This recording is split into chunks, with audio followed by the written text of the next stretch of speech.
Uwarigani mpenzi mtazamaji wa Dai TV uliyoungana nasi hivi sasa, tunapenda kukaribisha kufuatilia matukio mbalimbali yanayotoka hapa studio.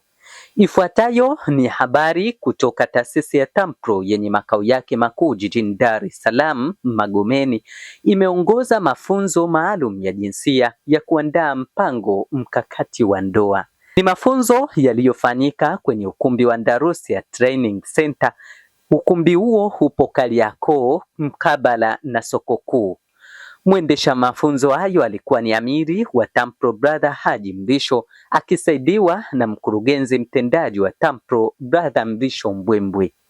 Mafunzo hayo yaliwahusisha vijana wa kike na wa kiume wanaojiandaa kuingia kwenye ndoa pamoja na wale ambao ni tayari washaingia kwenye ndoa. Kwa habari zaidi ungana nasi mwanzo mpaka mwisho. Naitwa Mrisho Mbwembwe, mkurugenzi mtendaji wa TAMPRO. Leo tumekuwa hapa kwenye ukumbi wa Andalusia Training Center kubwa kabisa. Tumekutanishwa na TAMPRO Leadership Academy ambayo ni kama idara katika taasisi ya TAMPRO, na tulikuwa na mafunzo au semina kuhusiana na jinsi ya kutengeneza mpango mkakati kwa ajili ya ndoa. Na ni kwa nini? Kwa sababu kwa upande wa kina baba na kina mama kuna changamoto mbalimbali za mambo ya ndoa. Kwa hiyo amiri wa TAMPRO Brother Haji Mrisho aliona kwamba hebu tutengeneze mpango mkakati au mwongozo wa namna gani ya kuandaa mpango mkakati kwa ajili ya ndoa zetu. Anajua kabisa kwamba vitu vingi katika taasisi mbalimbali huwa vinaandaliwa mpango mkakati ili kuangalia jinsi gani ya kuliendea ile jambo, lakini taasisi muhimu kabisa ambayo ni ndoa, wengi tunaichukulia kawaida na wala hakuna huo utaratibu wa kuandaa mpango mkakati. Kwa hiyo ni kama uamsho kwa wenye ndoa au na wale wanataka kuingia kwenye ndoa kwamba hata taasisi ya ndoa inabidi mtu usiingie mpaka kuwa na mpango mkakati, kujua kabisa kwamba yale malengo mahususi, malengo makuu ya kuingia katika ndoa, dira ya kuingia katika ndoa na mnatarajia kuwa na nini. Lakini mjue kabisa ni kama taasisi mmezungukwa na watu mbalimbali, ndugu, jamaa, marafiki, namna gani ya kuishi katika mazingira hayo ili kukuta kwamba malengo yenu ya ndoa yanaimarika na mnaishi kwa raha na amani kabisa. Watazamaji wetu, baada ya kumsikiliza mkurugenzi mtendaji wa TAMPRO Brother Mrisho Mbwembwe, na kuombeni tuungane kumsikiliza mwendesha mafunzo ambaye alikuwa ni amiri wa TAMPRO Brother Haji Mrisho. Mimi naitwa Haji Mrisho Bibi ambaye ni amiri wa Jumuiya ya Wataalamu wa Kiislamu Tanzania, yani TAMPRO au Tanzania Muslim Professionals Association. Kama inavyofahamika, TAMPRO ni Jumuiya ya Wataalamu wa Kiislamu na tunafanya mambo mbalimbali. Miongoni mwa programu za TAMPRO ni chuo cha uongozi au Leadership Academy ambayo inatoa mafunzo mbalimbali yanahusisha masuala ya uongozi, masuala ya malezi, masuala ya ujasiriamali na kadhalika. Na leo hapa Andalusia Training Center Kariakoo tulikuwa na mafunzo kuhusiana na jinsi ya kuandaa mpango mkakati kwa ajili ya ndoa na hususan kwa vijana. Tulikuwa tunajifunza ni namna gani vijana wanaweza kuandaa mpango mkakati ili kuhakikisha kwamba wanakuwa na ndoa bora na wanaweza kudumisha ndoa zao, kwa maana ya kwamba ili kujenga kizazi kilichokuwa bora, kujenga familia zilizokuwa bora na kwa ujumla kuja kujenga jamii iliyokuwa bora. Mambo tuliyojifunza leo kwa sehemu kubwa, kwanza ilikuwa ni kuifahamu dhana ya ndoa ambayo ni kujenga mahusiano yaliyo halali baina ya mwanamke na mwanamume na katika muktadha wa Kiislamu, ili kuleta ridhaa ya kupata ridhaa ya Mwenyezi Mungu Subhanahu wa Ta'ala, kuleta amani na utulivu, kuleta upendo baina ya wanandoa, kuleta kuheshimiana pamoja na baraka nyingine zinazotokana na ndoa. Lakini pia tuliangalia matarajio ya wanandoa na tukaangalia pia matarajio ya wanaowahusu wanandoa, kwa maana ya ndugu, upande wa mke na upande wa mme ambao wana matarajio katika ndoa inayokuwa imefungwa kwa vijana wetu hawa. Na lingine ambalo tumeliangalia ilikuwa sasa ni malengo gani ambayo vijana wanatakiwa wawe nayo katika kuhakikisha kwamba wanakuwa na ndoa bora. Kwa hiyo tumeangalia na yote hayo tumeyaingiza katika mpango mkakati wa kuandaa ndoa katika ndoa ambao sasa tulifanya tulipitia kila hatua, ikiwemo hatua ya kuangalia hali za ndoa sasa hivi kwa vijana, mambo gani yanayoendelea. Tukaangalia baadhi ya mapungufu au gaps zilizopo katika ndoa za vijana kwa sasa. tukaangalia upande wa dira, dhamira na misingi ya ndoa ya Kiislamu, na baadaye tukaandaa malengo ya kimkakati na kutengeneza sasa mpango ambao vijana wanaweza kuutumia katika kuanzisha familia, na kwa wale ambao tayari wameshaanza familia kuhakikisha kwamba wanatengeneza familia zilizokuwa bora. Kwa muktasari, hilo ndio lilikuwa jambo tulikuwa tunafanya leo hii kwa hawa vijana wetu. Baada ya kuwasikiliza viongozi waliokuwa ni wasimamizi wakuu katika kuendesha mafunzo haya, tuungane na wanafunzi nao walikuwa nayo ya kusema. Majina naitwa Kuruthumu Athumani Magwira. Mimi ni mwanafunzi ambaye nimepata mawili matatu kwa ambacho tumefundishwa siku ya leo. Mashaallah, kilikuwa chema, kilikuwa kizuri, kinahusu malezi na ndoa. Kivipi tunaweza kuamiliana katika ndoa, mume na mke, mke kwa mume, ndugu, jamaa na marafiki. Kivipi tunalinda ndoa zetu kwa kuangalia yale yaliokuwa mema na kuacha yale yaliokuwa mabaya, kwa kutizama yale ambayo tumeamrishwa na Allah Subhanahu wa Ta'ala na mtume wake na kufuata Qur'ani na Sunna. Lakini pia kivipi tunaweza kujikimu kiuchumi, kijamii, mwenendo mzima wa maisha ambayo tunakuwa nayo kwa sasa, na vipi tunaweza tukajikwamua kutoka hatua moja kwenda hatua nyingine, na vipi tunaweza kuwa viongozi na kusaidia watu wengine katika jamii, na vipi sisi wenyewe tunaweza kujikwamua katika uchumi na katika malezi ili kupata jamii iliyokuwa bora, watoto wenye maadili yaliyokuwa mema. Mimi naitwa Jafari Moshi Bakari, ni mnufaika wa mafunzo ya kuandaa mpango mkakati wa ndoa kutoka taasisi ya Tanzania Muslim Professional Organization kwa maana ya TAMPRO, kupitia tawi lake au chombo chake kingine ambacho kinaitwa TAMPRO Leadership Academy. Jambo kubwa ambalo nimejifunza ni kuandaa mpango mkakati wa ndoa kwa ujumla, kwa maana kwamba kwa kutumia vipengele mbalimbali. Moja ya vipengele ambavyo tunavitumia katika kuandaa mpango wetu wa ndoa ni mpango wa kutumia SWOT analysis au SWOT analysis, mpango wa kutumia PESTEL na mpango wa kutumia situation analysis. Kupitia njia hizo tumeweza kufafanua ni namna gani ambavyo tunaweza tukaandaa malengo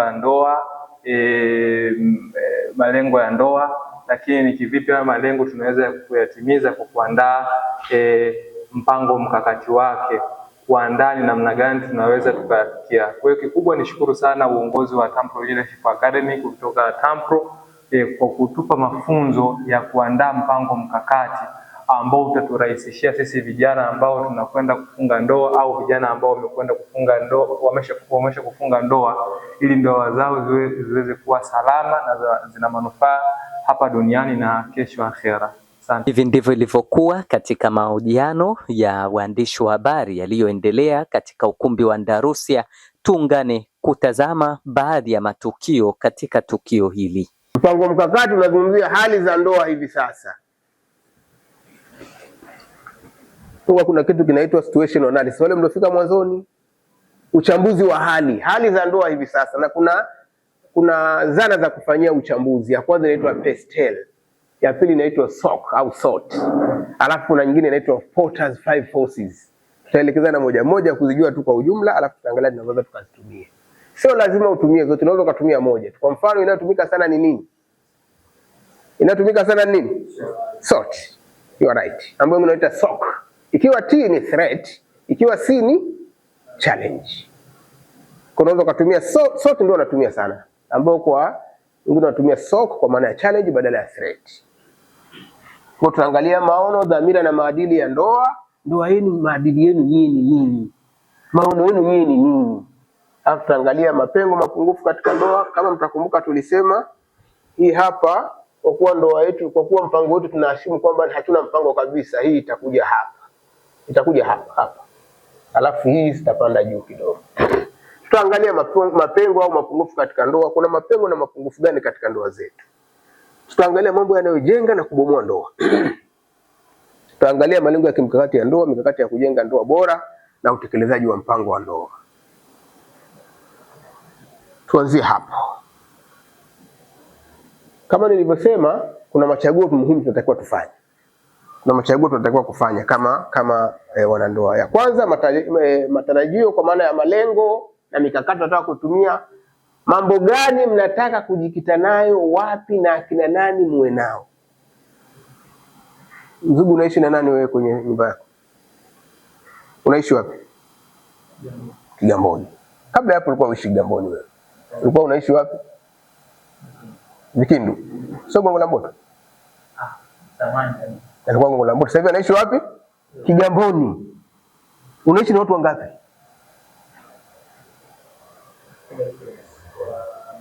Wewe na nani?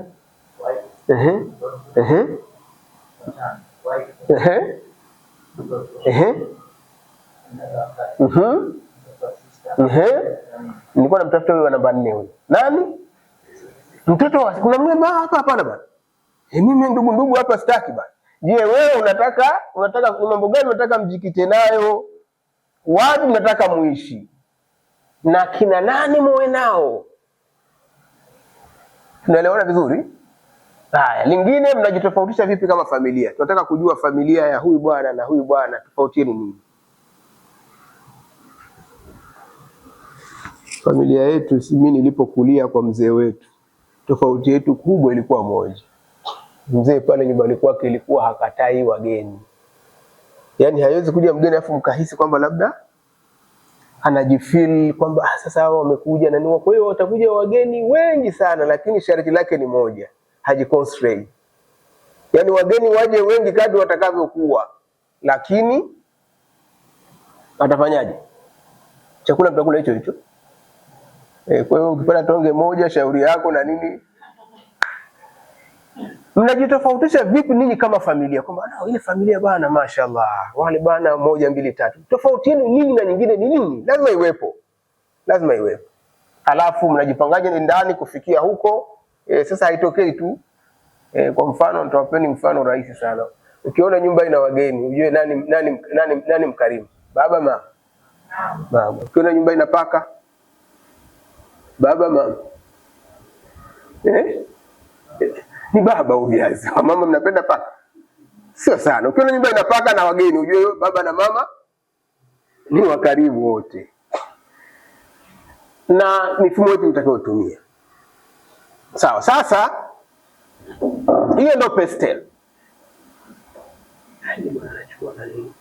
Hiyo ndio pastel. Naomba tu kwa wale ambao tuifahamu tu na namna gani tunaweza tukaitumia. Pastel maana yake P ni nini? Political, kwa maana ya siasa. Hali ya siasa sasa hivi inasemaje? Kuhusiana kama kwenye ndoa. Kuna mambo gani mazuri tunayaona kwenye ndoa? Siasa zinasemaje? Kwenye hali ya kisiasa inasemaje? Kuna jambo hili la kisiasa linatuathiri kwenye masuala ya ndoa au linatunufaisha? Lipo. Women empowerment. Haya, kwenye uchumi hakuna ajira. Mimi kijana bwana anasema mpaka nipate kazi, na muangalia tuendelee bwana. Unasubiri kazi, subiri tu. Kwa hiyo wanaofunga ndoa mabinti wajue kwamba hali iko hivyo. Hali ya kiuchumi si nzuri. Lakini kwenye positive fursa za ajira zipo. Si ndio? Za kujiajiri. Hakuna ajira hizi za nani, lakini kama unataka kujiajiri Dar es Salaam, ukiona mtu ameshinda njaa amejitakia. For sure, ni wanaume wanashindaje njaa? Si nitakuja hapa kusaidia kazi za maboksi au nini hapa Kariakoo hapa, hamna. Mimi nifanye biashara hapa Kariakoo mwaka 96. Hauwezi kushinda njaa kabisa hapa, kabisa. Huwezi. Ukiamua, lakini kama utasema nachagua na nini basi. Kwenye jamii, mambo ya kijamii. Kuna nini zaidi? Mmoja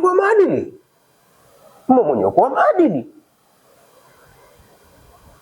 Na tunawafundisha vijana wa kiume. Kwa hiyo katika hali kama hizi uangalie maadili, hali za maadili zikoje.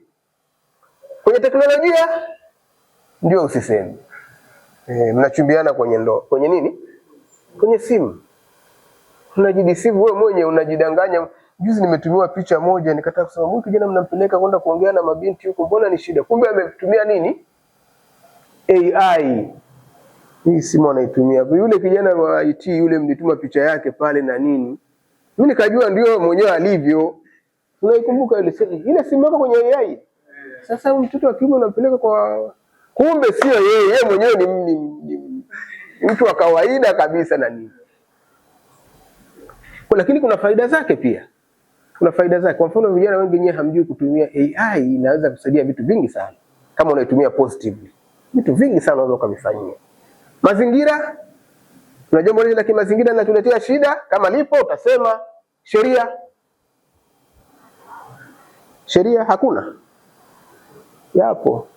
Miaka si mkokuwa tu inaziwiliwa. Sheria ya Tanzania inasema ndoa inaruhusiwa kuanzia miaka mingapi? Sasa hivi 13 14. Hamifahamu? Haijabadilishwa. Inasema 10 na ngapi? 18. Haijabadilishwa. Ambayo iliyopo ni ngapi? 15. 15 sijui 14 na nini. Sasa hivi ndio mtashangaa huko baadaye huenda ikaja hadi 21. Kama itafanikiwa.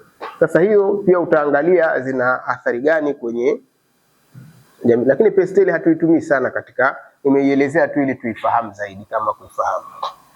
Sasa kwenye SWOT au SWOT ambayo kirefu chake ni ili nimeelezea ni strength kwa maana ya nguvu, weakness kwa maana ya udhaifu, opportunities kwa maana ya fursa, na threat kwa maana ya challenges, au C inaweza kawa C badala ya T. Sasa kama tungekuwa tunatengeneza strategic plan ya ndoa ya mtu ya familia fulani, tungekaa tukaanza kuchambua ndoa yenu mna vitu gani mnajivunia, si ndio? Mna vitu gani mnaviona kama udhaifu?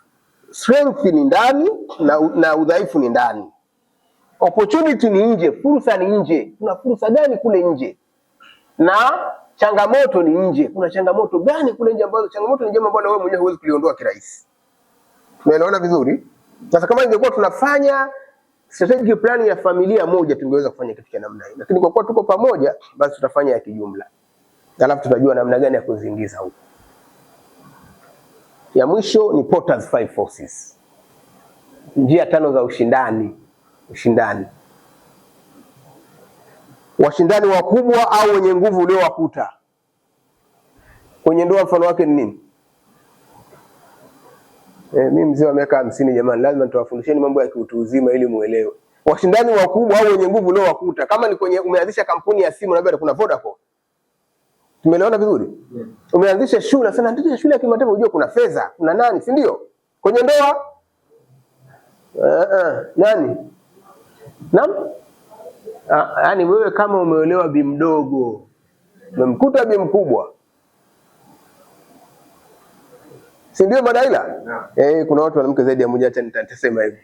Kwa hiyo yule bi mdogo amekuja ajue nimemkuta kuna mshindani wangu pale ambaye ana power.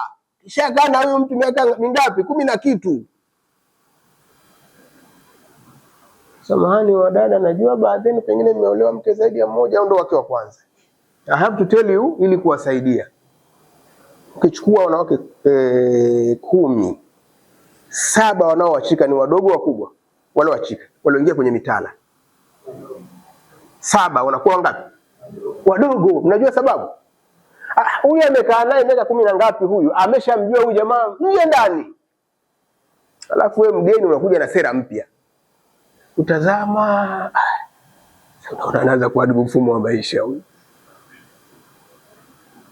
Sasa na huyu anasema na mimi nataka nilete policy mpya. Nenda nazo taratibu. Vinginevyo kwa power ya yule uliyomkuta ni mshindani namba 1. Ya pili washindani wapya. Anaweza akaja mwingine. Tunaelewana vizuri? Kwa hiyo angalia kuna hatari hapa. Akaja mshindani mpya.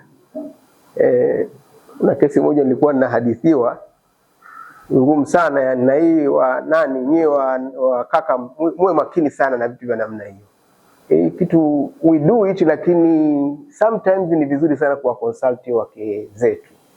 Sometimes it's not good. Kuna mtu alikuwa anaishi na mkewe vizuri, tuna wote wasomi tu wazuri na nini, lakini akawa na binti anamsaidia kusoma chuoni. Hapo mwishoni ikawaje bwana mzee? Mzugu ikawaje? Baadaye ikawaje? Akamuoa huyu mbinti huyu ambaye alikuwa anamuita huyu nani? Mama. Umeelewa vizuri? Sasa kaisha maliza chuo na kishaolewa yule sio tena atamuita tena mama. Kilichotokea nini? Nani anaweza kujua? Kuna mmoja kaondoka pale. Nani? Yule mkubwa ya kwa naye ameondoka. Kwa sababu sasa kaja na hivi na kitu kama hicho. Nguvu za unaowapa huduma hawa ni nani?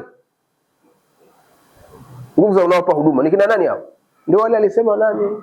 Wakwe wa nani hawa nani? Wewe be careful. Mimi nazijua ndoa kabisa, yani unamuona kabisa yule kijana anampenda kabisa mkewe. Huyo anampenda, wanaishi vizuri kabisa, lakini nguvu za nje zimemfanya atoe talaka.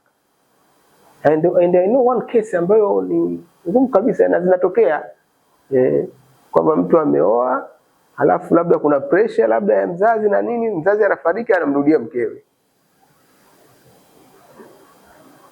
Mmenisikia vizuri? Nguvu za wanakupa huduma ni kama kina nani? Ili nahusu ninyi kina baba. Nini? Kina nani? Si unapangia nani? Be careful, nyumba yako unaishi na mkeo kwenye nyumba kufanya nini? Ya kupanga. Sawa? Inaweza ikawa na changamoto kwenye ndoa yako. Swali hilo kwamba inakuwaje yuko nyumbani mume akiwa na jambo lake anaelezea kwa urefu kabisa naye anamsikiliza vizuri kabisa. Inapofika wakati mwanamke anataka kuelezea basi hana muda. Katika zile sifa za asili za mwanaume, hiyo ni mojawapo. Tuko pamoja? Kuna sehemu nilisoma saikolojia ya mahusiano na walikuwa wanaonyesha kisaikolojia maumbile ya mwanamke na maumbile ya mwanaume, na walianzia kichwani. Wanasema katika mazungumzo, mwanaume anapozungumza na mwanamke, ile listening life span ni dakika hizi 2 ndo anakuwa very active. Dakika hizi 2. Baada ya hapo concentration inakwisha. Wanasema kama mwanamke angejua wakati mazungumzo yanaanza yale mambo ya msingi angeyatanguliza haraka kabla dakika 2 hazijaisha. Sawa? Sasa hiyo ni maumbile, lakini wapo ambao anaweza kukusikiza hata nusu saa au zaidi ya hapo. Nini kinafanyika, nini kinatakiwa kifanyike pia upande wa mwanamke. Yaani hayo ni maumbile na hatuwezi tukayaepuka. Kwa upande wa mwanaume anafundishwa kwamba ajifunze jinsi ya kusikiliza pointi ya mwanamke. Samani nitatumia neno hili kwa sababu anasema mwanaume anavyotafsiri. Mwanamke akiwa anazungumza, wanasema kuna pointi ambayo anataka kuileta, alafu kuna ujinga ambao anauzungumza. Kwa hiyo mwanaume ajifunze kusikiliza vyote viwili, pointi ya mwanamke na ujinga wa mwanamke. Mwanamke unaweza ukataka kuzungumza na mwanaume na ushamweka attention kabisa, bwana afadhali umerudi, kama nilivyokupigia simu, kuna jambo la muhimu nataka nikwambie. Alafu wakati unazungumza, dada inaweza ikawa aidha mwanaume au wewe amemtaja mtu fulani ambaye ni nje ya mada. mada wewe utajamisha wewe dada, tena afadhali umenitajia huyo Hamisi. Alikuja hapa. Alivyokuja Hamisi nikaongea na hivi na hivi na hivi na hivi. Mwanaume yuko attention, wewe umemwambia kuna jambo unataka kumwambia, kamtaja tu Hamisi, wewe umerukia kwa nani? Kwa Hamisi. Mwanaume pale akili yake anaifunga akisubiri umwambie kile. Kwa kuna wakati ataichukua simu achezee, kama yuko karibu na TV atabadilisha channel, angalia channel anayoipenda ili umalize hilo, umpe mada ile. Na kwa nini? Kwa sababu kubwa mbili. Mwanaume ametawaliwa sana na upande wa kushoto wa ubongo wake ambao umejikita na logic. Anachosubiri ni main point. Mwanamke anatumia sana upande wa kulia wa ubongo ambao umetawaliwa na nini? Hisia. Kwa hiyo unataka ile concentration ambayo yeye kimsingi wakati ule anakuwa hana. Lakini cha pili ni kwamba muundo wa ubongo wa mwanamke na mwanaume ziko tofauti. Ubongo wa mwanamke hapa katikati kugawa ile right hemisphere na left, hapa katikati kunakuwa kuko wazi. Kwa hiyo mwanamke ana uwezo akaenda kushoto na kulia kwa wakati mmoja bila kuchanganya. Mwanaume hawezi. Na ndio maana unatuona katika sehemu nyingi sana, nikikaa kwenye TV naangalia mpira, wewe ukiniambia jambo lako mimi mpaka nihame nije huko inachukua muda sana. Lakini inawezekana wewe ukaona pika, mtoto akawa anacheza na ameshika kitu kibaya, wewe ndio umegundua kwamba mbona amecheza kitu fulani. Kwa hiyo wewe unakuwa na nafasi kubwa sana mwanamke ya kueleza yale mengine yaliyotokea, alafu ukaingia kwenye main point baadaye. Mwanaume muda huo anakuwa hana, kwa sababu ameshajiandaa, anataka kulisikia ile main point. Kwa hiyo ushauri kwa mwanamke, wanasema kama unataka kuzungumza na mwanaume na ushamweka kwenye attention, nenda straight to the point, and then mazungumzo ya ziada yaje baadaye. Kinachotokea ni nini? Mwanaume anaweza akakwambia sawa, mimi nakuelewa, nenda katika hilo unataka kuniambia. Sema huko nitakuja, lakini haya ndo atakupelekea uelewe hilo huko. Yeye aamini kwamba kuna uhusiano kati ya haya na lile. Yanachoamini kwamba hata ukiniambia hicho mimi nitaelewa. Umeona?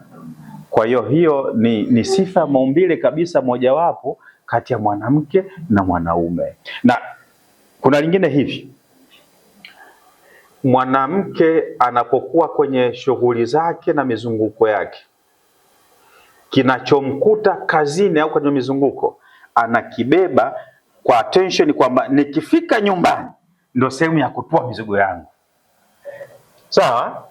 Kwa hiyo amefika, begi litabwagwa kule, viatu vitabwagwa kule, anapofika tu anataka kujieleza. Tofauti na mwanaume. Mwanaume likimkuta kubwa kazini, attention yake kubwa, nikifika nyumbani nipate utulivu, nitulie, nishughulikie ile jambo. Yaani anashughulikia yeye mwenyewe. Kwa hiyo hataki kugusia kwamba bwana kazini leo. Hataki kukuelezea, unajua. Lakini sasa tunakuta kwani kimetokea nini? Niache kwani. Asumeniambia mwenyewe kwamba siji kazini, na mwingine anaanza yaani hata kuimagine kwamba inasikana siji kuna fulani kakuuzi hiki na hiki na hiki. Lakini anakuambia ili umpe nafasi ashughulikie mwenyewe kichwani. Tofauti na mwanamke, yani ataamini kwamba mpaka yote hayatoe afu ndo Na mwanamke huwa anazungumza sio kwa sababu unahitaji msaada wetu, ila unahitaji attention. Na ndio maana wakati mwingine anaweza ukawa umezungumza mengi, alafu kasema labda mimi nataka nikupe ushauri. Kumbe tayari ushauri ushaupata, ila ulikuwa unataka nikusikilize tu basi. Kwa hiyo unafanyaje? Mimi tayari nishaongea na fulani na kaniambia nitafanya hiki na hiki na hiki. Sasa umeniambia muda wote wa nini sasa? Yaani umeniweka attention nusu saa. Kumbe tayari solution umeshaipata. Lakini umefurahi kwamba nimekusikiliza. Kwa hiyo bado kuna changamoto hapo. Naam. Kama huyu anajifanyia ambao ndio inakezana na huyu. Naam. Maana hao ndio ndio. Shukrani sana. Alitaja hapa Sheikh Jafari kuna hicho kitabu hicho kusema kwamba men are from Mars and women are from Venus. Wanachosema Allah ameweka hekima hiyo kubwa sana. Wanapokutana mwanamke na mwanaume ni kana kwamba viumbe wawili tofauti waliotoka sayari mbili tofauti. Mwanaume ametokea Mars, mwanamke ametokea Venus afu amekutana duniani ambao ni katikati. Hiyo ni tofauti moja hapo tulisema ya attention span. Attention span ya mwanamke ni kubwa kweli. Yaani kama sisi ingekuwa ni wazungumzaji, hata kama nataka nizungumze kutwa nzima utanisikiliza. Mwanaume amenyimwa, attention ni ndogo. Lakini hiyo nyingine kwamba mwanamke amejengwa sana katika hisia. Allah amewajalia kuwapa nguvu sana za hisia kuliko sisi. Ndio maana anaweza akarudi mwanaume, inawezekana alipokuwa msikitini kuna muuza perfume. Wako wengi ambao wanafanya biashara hizi. Kwa hiyo akawa amemgusisha hapa ili kumshawishi anunue. Mwanaume akatoka pale bila kufikiria kwamba kuna perfume. Akarudi nyumbani. Mwanamke anapompokea tu anagundua kwamba kuna harufu tofauti Sasa wewe hata ujue umeshasahau. Perfume nzuri. Nzuri mashaallah. Na mimi nilikuwa naipenda kweli, yani sijui tunaanza kuitumia lini. Sasa wewe perfume ipi? Mashaallah. Mimi zamani nilikuwa naitumia kama hiyo. Wewe hata fikra baadaye ndo unakumbuka. Sasa hapo itakuja kwamba manake kama harufu ipo lakini hapa hunayo, hujakuja nayo, umepata wapi? Kesi inaweza ikawa kubwa sana. Na mpaka nikutosheleze kwamba yani hii ilikuwa ni hivi na hivi, ni kazi kubwa sana. Kwa nini? Hisia ina nguvu sana. Sisi logic ndio ina nguvu sana. Yani unaweza ukateki, ndio maana kuna ile kuteki hize, kwani perfume ni nini yani? Yani sisi tunapuuzia hiyo kwamba kwani hata nikienda akisikia kuna nini? Kumbe kwa mwanamke ni jambo kubwa sana. Hiyo ni tofauti nyingine. Lakini niseme ya tatu ile.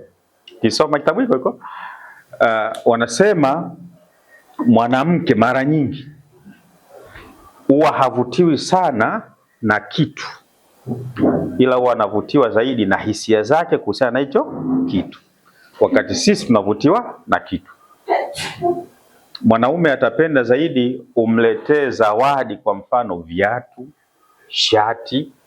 Yani mimi naipenda ile zawadi. Sasa yako maneno wakati unanipa unaweza ukawa unaambatanisha. Siji rangi ya kijani. Unajua mimi wakati niko darasa pili niko napenda sana majani. Ndio maana nikaona siji, yani hao maelezo kwa mwanaume hayana. Yeye akalipenda ile shati kuisha gazi. Mwanamke yani utampelekea zawadi haitakuwa na thamani mpaka uambatanishe na maneno kuhusu. Kwamba kuna siku moja kama unakumbuka ulivaa sijui ya pinki. Kwa hiyo baada ya kuona ile pinki ile ndo nikakaa sasa hivi nikafikiria nikuletee hiki na hiki na hiki na hiki. And that's why kuna kisa kimoja kwamba mwanamke alikuwa anahitaji sana viatu. Yaani alishaomba zaidi ya miaka 3 kwa mwanaume wake. Anahitaji viatu aina fulani. Siku hiyo mwanaume akaamua kumnunulia vile viatu kama surprise tu. Akaja navyo mpaka nyumbani. Na alikuwa amepanga kichwani mwanaume kwamba baada ya viatu hivi, kwa sababu amenidai muda mrefu na anavipenda, kesho au kesho kutwa tunatoka out akiwa na viatu vyake vipya. Baada ya kufika nyumbani, mwanamke akapokea vizuri kwa furaha kubwa sana, asema umejuaje? Yaani mimi nilikuwa nimeomba mpaka nimesahau kabisa, kina shukuru sana. Anajaribisha mwanamke, anaona vimemtosha sawa sawa. Asa mashaallah. Kumbe mpaka namba ya viatu vyangu unaijua kabisa vizuri. Hapo habari inakuja kuharibika. Mwanaume anasema mimi namba yako bwana nijue wapi? Nishaisahau. Ila wakati nanunua vile viatu, kukaa kuna dada mmoja pale, yeye alikuwa ananunua viatu naye.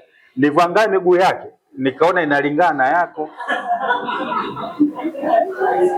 Nikamuomba, dada samani, jipime hivi viatu, kama vikikutosha, mke wangu vitamtosha.